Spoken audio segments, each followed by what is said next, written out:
Partenze anche diluite ogni 15 minuti, percorsi insoliti per evitare la ressa dei turisti invadenti e magari scoprire la città dei veneziani, quelli che, in certe giornate, proprio evitano Rialto e San Marco. Circa in 7.000 a Venezia per la Sueso per i ponti numero 44, con un incremento di iscrizioni, quasi tutte online, del 30%.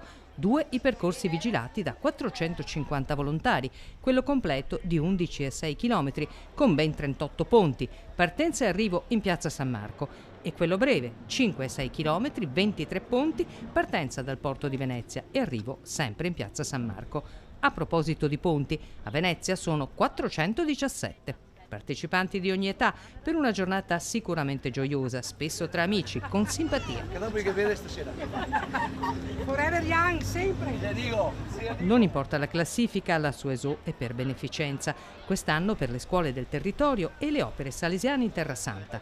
Per tutti c'è una medaglia, per taluni un premio, per molti l'immancabile selfie all'arrivo. Grande! 18 chilometri!